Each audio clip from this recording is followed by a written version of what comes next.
Good day, 360 family. Welcome to another 360 Live here, Saturday, 19th October 2024. As the year flies by, it's most probably the fastest year I've ever experienced in my existence here on planet Earth. It's been flying by, and it sort of reminds me to slow down a touch. I'm 40 years old, and time is just flying by more than ever.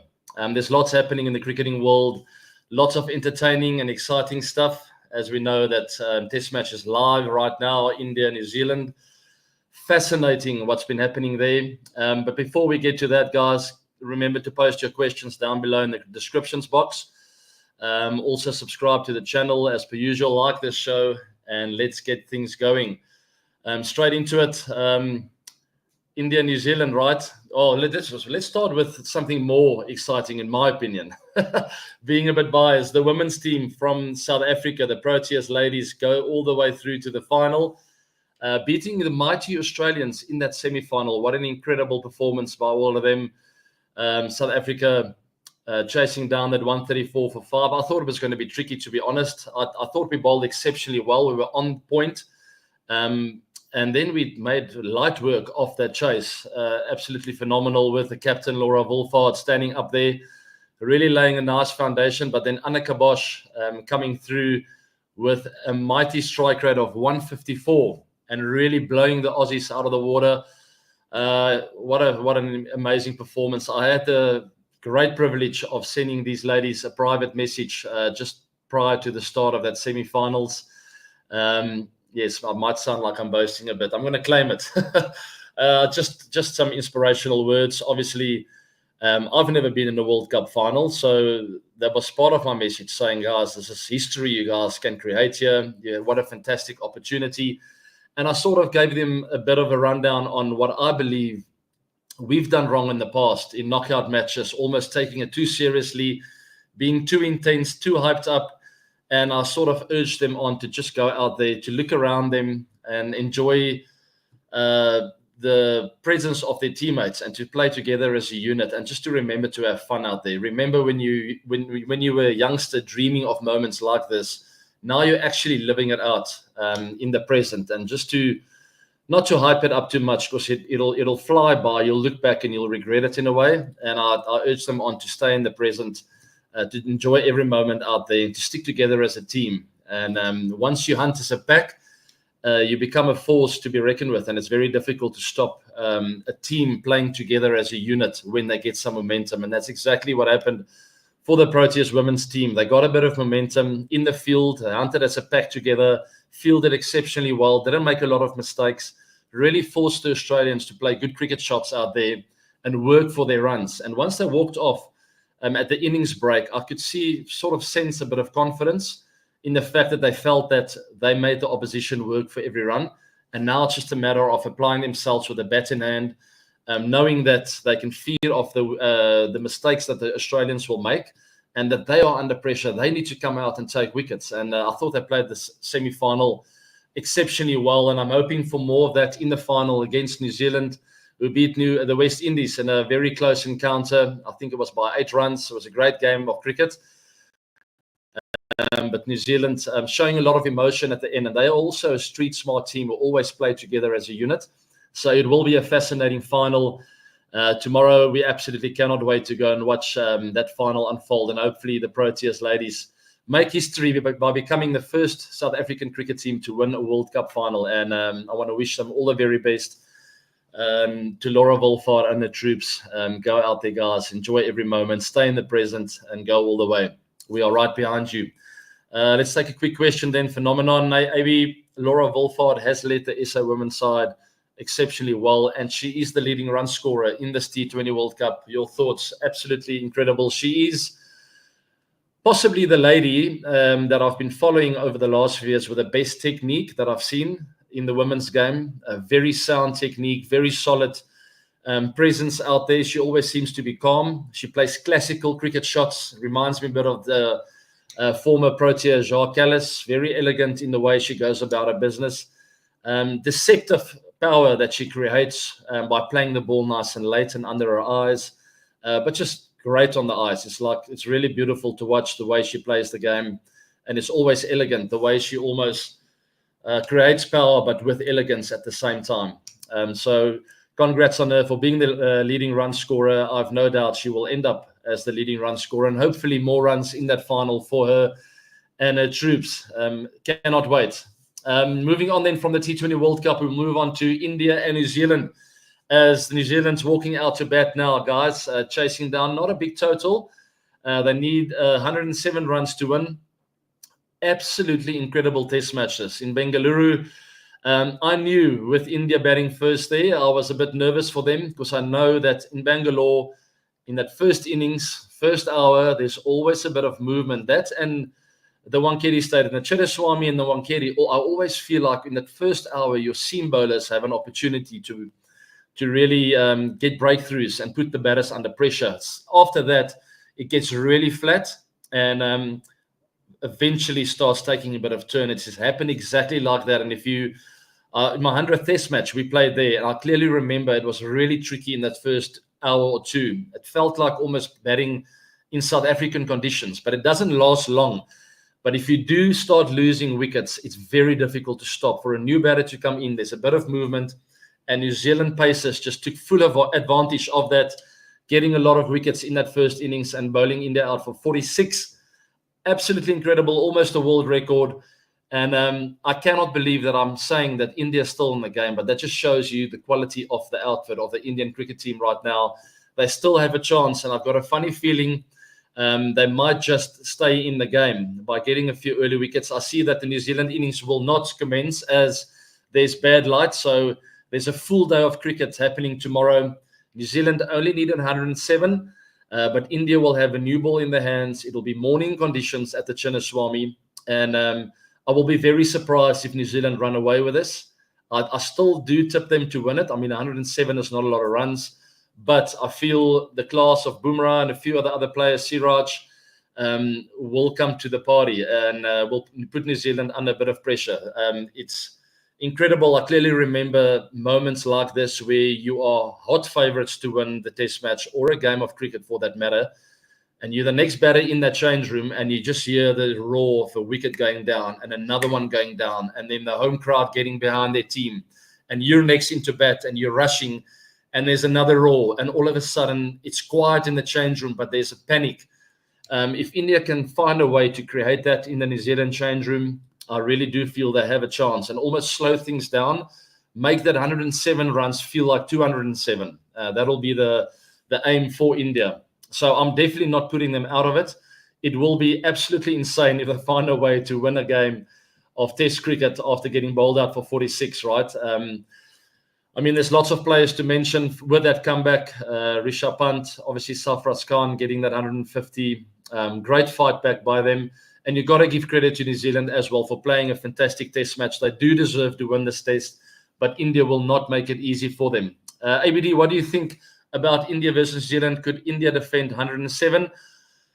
I'll give it about a 10% chance. It's not a big chance. And that goes without saying. I think everyone that follows cricket knows that chasing 107 in any format of the game should be a bit of a cruise. But remember, the 10%, why I say it's a 10 or maybe 15 at max, India playing at home, they do have momentum on their side now because they got themselves back in the game. It could have been a bigger lead if some of the batters possibly didn't get nervous in the 90s, right? Rishabh Pant, I feel, got a bit nervous in the 90s. I think he scored like 6 or 7 test match 90s now already. Reminds me a bit of myself. I think I've got a similar amount of 90s in my test career. It is so frustrating, and you just cannot help yourself. You look up at the scoreboard and you see, I'm on 95. Maybe it's one shot away from 100. Just quickly get it. Rishabh did all the hard work this time around, got to 99, and that was his 7th 90, unfortunately getting out there on 99 along with his 600s. Could have been 13 test hundreds, and sometimes is really frustrating. Scoring 20 in that first innings, 99 in the second. Still a fantastic test match for him, averaging over 50. Considering they got bowled out for 46 in that first innings, he scored half of the runs almost. So it just shows you the class of the player. And hopefully he does find a way to get rid of those nervous 90s. And I'm pretty sure he will, because he's still relatively young. I had a very similar trend throughout the early stages of my career, halfway throughout my career. I got rid of those nervous 90s and found a way just to get it done, just to sort of relax, take a deep breath, step back a touch, and then go again. And remember that stay in the present. Do not start premeditating and start planning your way through the 90s, still respecting the game and understanding at any time you can get a good delivery and to play it for what it is. So well played to Rishabh, unlucky with that 99. And we will find out how this will unfold tomorrow, guys. Stay tuned to your television screens.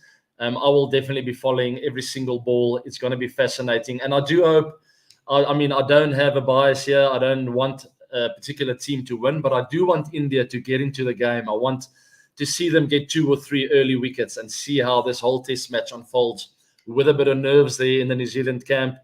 And then we'll just watch it. And as fans of cricket and fans of this game, we'll sit back and enjoy the incredible battle out there. Madhav Arora, what do you think will play a key role tomorrow? Bumrah, Siraj, or the spinners? I think all of them. And I was going to just touch on it now before I sort of realized I'm talking too much. But I'm glad you asked this question because I wanted to touch on the fielding side of it. Generally, in incredible performances like this, or what India will need tomorrow, defending 107, generally something special needs to happen in the field that sparks something, something like a run out or an incredible catch or a sneaky stumping, something special. And that generally sparks the whole thing. And then you will find that India will get together as a unit. They will hover around that wicket. New Zealand will not know where to get their next run from. The crowd will get loud. It generally starts with something special in the field. Yes, all these bowlers will play a role, but if you want to defend something like that, it's going to have to take an incredible team effort, a lot of awareness in the field, anticipation from the fielders, making an extra yard where generally you wouldn't do that because your senses will be running so high. So if India can get in that mold of really fighting together with the 11 men they have out there and not just thinking of, Bumrah will get 5 and we'll leave it up to him to get the job done. No, it takes an incredible team effort, always having your eyes on the captain for little tweaks in the field, 1 meter to the left, because I feel the ball's going to go a bit more in front of square with the next delivery, because generally Rohit knows what the bowler's trying to do. So it's going to be fascinating. Keep your eyes on all of these little details tomorrow, and hopefully we will see something very entertaining and exciting out there. But there's no doubt the names you mentioned there, Bumrah, Siraj, Ashwin, Jadu, all of them will play a role out there, and I feel they will really have to stick together as a unit if they want to stand a chance to win tomorrow. It just shows you how difficult it is to beat India, even stumbling with 46 all out, beating India in India. India in India is never easy, guys. They know their conditions so well. Even though they got crushed in that first innings, they're still here in the game, and people like me talking about them possibly still winning. It's absolutely insane. Anyway, moving on to the next one, Mr. Yeast. What do you think? Mr. Yeast sounds like Mr. Beast. What do you think about KL Rahul when he's lacking? What is he lacking, and how's his mindset when he's low confidence phase since he was your teammate? Yes, I mean, it is odd for me because he's not that young anymore. He's a very experienced campaigner. I will still back him to come out and find form and score runs. All batters go through slumps, guys. We go through phases where the game is really difficult, and you go through phases where it's almost difficult not to score runs. So it's just a matter of time with him. He's a classy performer. We all know form is temporary. And class is permanent. He is definitely a class act, and I do have no doubt about him being back in his best form very soon. It just takes 1 or 2 knocks, a little tweak in your techniques sometimes, or just a good net, a good practice session to get things going again. So I believe KL Rahul will be back in his best form in no time. All right, moving on to the next one. I'll take a couple more before I will go to a birthday party. It feels like it's almost happening every day. The kids really keep us busy. We had 2 cricket matches this morning. The boys played really well, and then we have a birthday party later on this afternoon after this. So I'll take a few more questions, guys. I'm going to keep it nice and short and sweet, and I will definitely see you in the week after watching all these incredible results unfold, and I'll give you some nice feedback on how I saw it all happening. That'll be out on Wednesday with the 360 show. Hi, AB, your thoughts on Virat crossing 9,000 test runs? Absolutely incredible. He was very unlucky getting out on that last ball on day 3 in the Chinnaswamy crowd. Missed his 81st ton. It would have been nice. I mean, playing at home, well, his second home, obviously Delhi is his real home, where he grew up, but Bangalore sort of became his recent home. He obviously lives in Mumbai as well, so maybe he's got 3 homes. But playing for Royal Challengers Bangalore, it would have been very, very special for his home crowd, this IPL home crowd, to score his 81st ton in total. 9,000. Congrats, Virat. What an incredible achievement. You thoroughly deserve every single one giving you credit, every single person out there enjoying your entertainment. And I know that you will be gutted about getting out there, but luckily there's another test match coming soon, and lots more opportunity for Virat, as he's got plenty of cricket left in those legs. So congrats, Biscuit. Well done. And more runs coming soon. Moving on then to the next one, guys. I think it's last but not least, I'm going to talk about Pakistan and England. Pakistan finally getting that test win.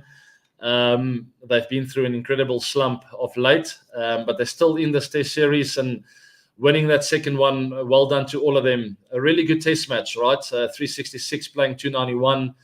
And then Pakistan, obviously the wicket got a bit tougher. It's been used before in Multan, as we saw those big scores in the first test match. The conditions played a big role in that last innings. England getting rolled for 140 odd and Pakistan winning that test match. Congrats to Sajid Khan with his 7 wickets in the first innings, 2 in the second. So it's 9 wickets in total for him. And guess what? It was only 2 bowlers who took all the wickets for the Pakistan team. Another incredible record. I don't know if it's a record or not. It doesn't really matter. But Noman Ali taking the rest with 3 in the first innings and 8 in the second. So there's your 20 wickets for the match. 2 bowlers. Maybe we should just get Pakistan to play with 2 bowlers. Incredible performance by these 2 men. Making full use of the conditions, especially Noman Ali in that last innings, getting 8 for, ball turning a bit, bowling really straight and fast. I've played against this guy before. He's a very competitive campaigner, and he always makes you play. If you make a mistake, you're going to find yourself in the dressing room, and that's what good bowlers are all about, really asking good questions often, and that's certainly what he did. Pakistan right back in it. Well done to them. Much deserved and much needed win for Pakistan cricket, and they're back on track again, beating the mighty England. Yes, it is at home for Pakistan, but every win will help and will build and boost their confidence moving forward. As we know, they're going through a bit of a transitional phase of trying to find their feet again, trying to find that confidence as a unit and that consistency of performing often. Okay, here we go. Talking about myself on the 360 Live show.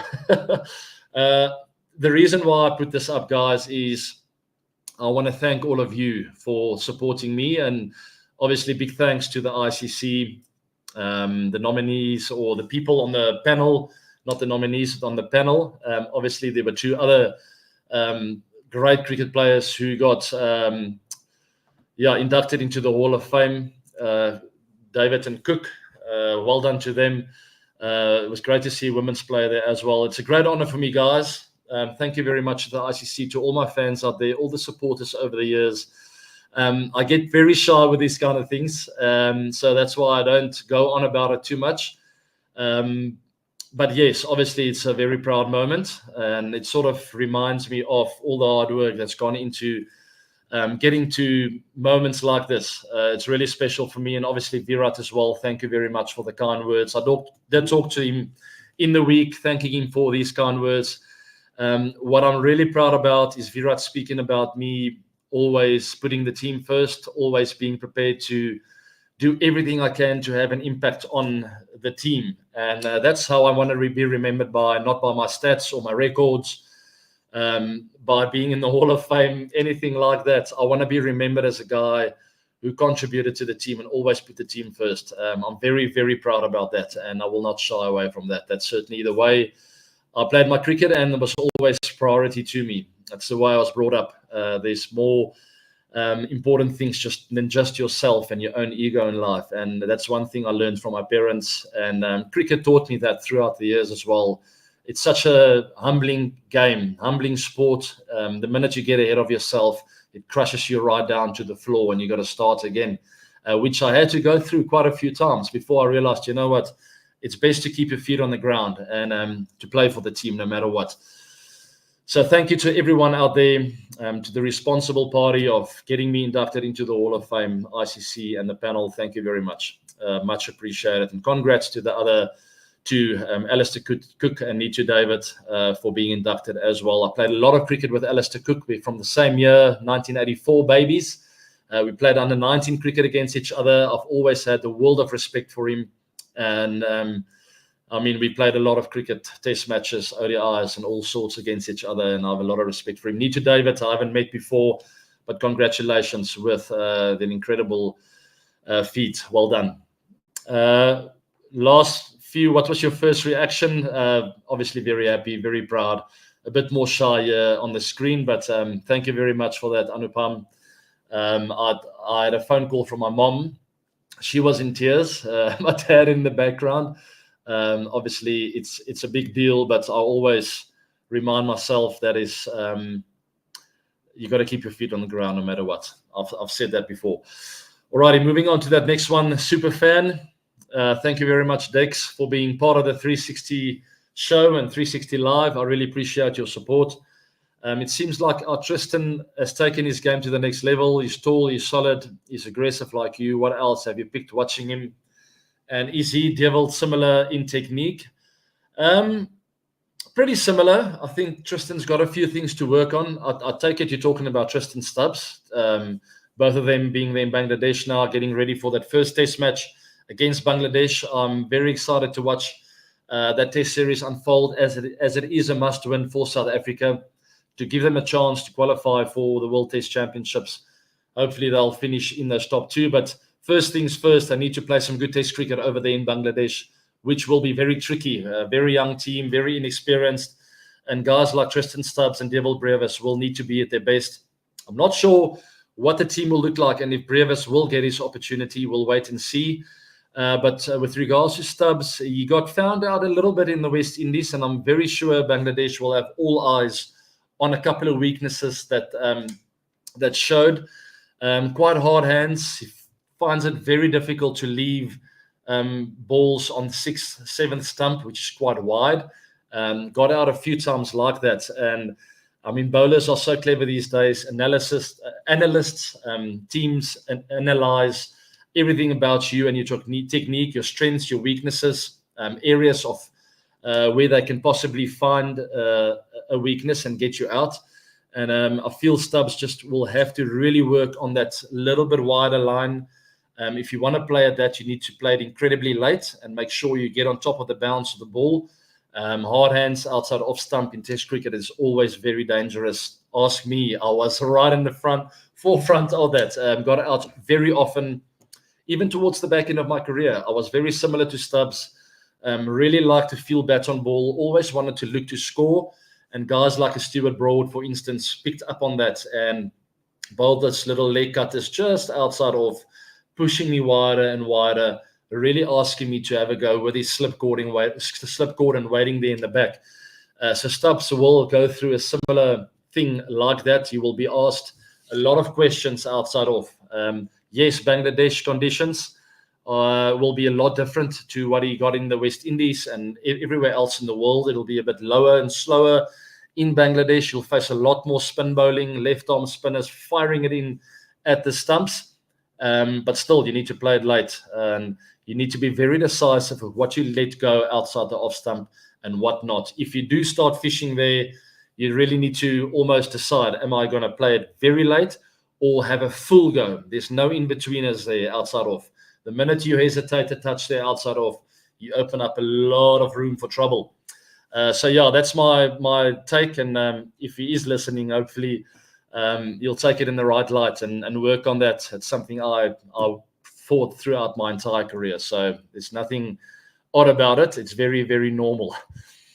Alrighty, moving on. By the way, I'm proud of the Proteas, and I do believe They will have a good series over there in Bangladesh, establish themselves over there, adapt to the conditions, and hopefully get a really good series win, come back home and play some good cricket against Sri Lanka and Pakistan towards the back end of the year. Mustafa, IAB, first of all, I want to thank you for being the kind of a sportsman that you've been. What separated you from the rest of the players in the cricketing world and sports in general? Good question. First of all, thank you very much for the compliment. I think I grew up in a sports crazy family, which really gave me a bit of an edge. I played every single sport I could get my hands on, especially ball sports. I think of hockey, golf, tennis. Tennis played a huge role in the development of my skills, my hand-eye coordination, my feet. In tennis, you really, if you take it up very seriously, which I did from the age of 3, 4. I played my first tournament when I was 6 years old, competitive tournament in under 9 group. So got exposed to competition at a very young age and got drilled. I think I trained 5 to 6 times a week. Really intense stuff with tennis, and it requires you to drill your feet because you need to move to get into a good position. You need to have touch, and you need to have the discipline to really grind your skills down the line, cross court, work on your serves, work on your volleys, your smashes, everything in tennis. So I found that interesting. I had a coach that also analyzed my games at the age of 6 and 7 and 8 with regards to the amount of unforced errors I made and how often did an opponent force me to make a mistake and how many times did I make my own mistakes. So incredible learning from a very young age through other sports. And I think at the time, at the age of 16, around there, when I decided to take up cricket a bit more seriously, it came very naturally to me to think about cricket in a more professional manner. And I knew what it took to really grind the skills and to have discipline with the skill. And it was still not an easy ride. And I think that's the biggest lesson I learned at the age of 20 when I arrived on the international scene, is you're still going to make mistakes, no matter how much prepared you are, guys, as long as you find a way to learn from it. I felt often during the age of 21 and 22 that I'm throwing my career away. I was in tears in the showers. If you read my autobiography, I'm very honest about that. And I tell you people about the very dark moments I went through, literally crying like a baby. And getting through those moments, when you look back now, you realize how important it was from a character building point of view to go through those patches and to find a bit of yourself, do a bit of soul searching. And you realize that those deep, dark moments and failure become one of your biggest strengths. So in a nutshell, all of those things play a big role and played a big role in my career, and literally just being competitive in all kinds of sport and enjoying what I do was really important for me. All right, guys, thanks for that great question. One more super chat question then to finish things for this week before I go to that birthday party and before I'll watch a bit of live sports on television. We know the Premier League is back this weekend, so there's Man United, my team, and lots of other great football matches happening. I'll follow that as my boys are big football fans, so we'll watch a bit of that. IAB Shubham, thank you very much for being a super fan. I really appreciate you. How important is mental strength in cricket, knowing that a player's back is against the wall, as in tennis? We know how Novak is a mental giant. Oh, absolutely. That's why I respect those guys so much. And I very rarely find my favorite sportsman of all time. It's really difficult. I always enjoy watching sportsmen as I relate to certain characteristics of the guy, like a Nadal who recently retired. I sort of reminisced about his career, and what stood out to me was that fighting spirit, as I posted on Instagram, and I related to that because you need it desperately. If you want to survive in international sport, you need to be able to bounce back no matter what. You need to have those dark moments in the change room, like I'm very sure Nadal had, even a Federer who always seemed like this perfectionist who never made mistakes. And he revealed to everyone just the other day in that incredible social media post that he's only won 54% of all points he ever played. And he's regarded as one of the greatest of all time. So losing 46% of all of his points, how do you come back from that? It's mental toughness. It's the ability to tell yourself, no matter what, I'm coming back. I don't care if I lose 10 points in a row. I'm going to play the next point on merit, and I'm going to really hone in my skills and the game plan, and I'm going to find a way to get on top of this opposition. And Novak Djokovic is no different to that, guys. He always finds a way, whether it's by a little bathroom break, which a lot of people hate him about, but it's within the rules of the sport, and whatever it takes, right? Whatever it takes, you need to do. He goes to the bathroom. I don't know what he does in there. He changes his clothes, but that to him is hitting the reset button and going out and saying, listen, this is the game plan. Now I'm going to stick to it. I'm going from gear 4 to 5 now, and I'm going to put the opposition under pressure, and I'm going to find the weakness no matter what. He's been 2-0 down in sets in a lot of major finals, and he's always found a way somehow, by hook or by crook, definitely not by crook, by hook rather, to find a way back in finals. Incredible mental strength. So it plays a huge role, and no one can teach you that, guys. You can't buy it at the supermarket either. The only way to find a way out of holes is to learn from your mistakes through experience, through a deep awareness of an understanding of sport and the situation you're confronted with. So huge respect to all these incredible giants of sport who showcase it on the television screens. And I love analyzing it. I love watching these moments. And that's why earlier I was calling out for India hopefully getting some early wickets tomorrow, because I want to see high pressure moments, and I want to see the main players stand up and finding a mental edge on their opposition. And you'll see those players stand up tomorrow, whether it's in the New Zealand camp or in the Indian camp. I cannot wait as a fan of cricket to watch that unfold. So on that note, stay mentally strong for this weekend, people. I'm going to the Achilles party. That is a whole different kind of mental strength in itself, and I will apply it to get one on the opposition, which will be the children. I'm going to have a lot of fun. I'm just kidding. Please follow me in socials, everyone, Instagram, Facebook, also on X. Subscribe to this beautiful channel, my 360 family. I love you guys a lot, and I will see you in this week on the 360 show. Have a fantastic week and stay mentally strong. Lots of love.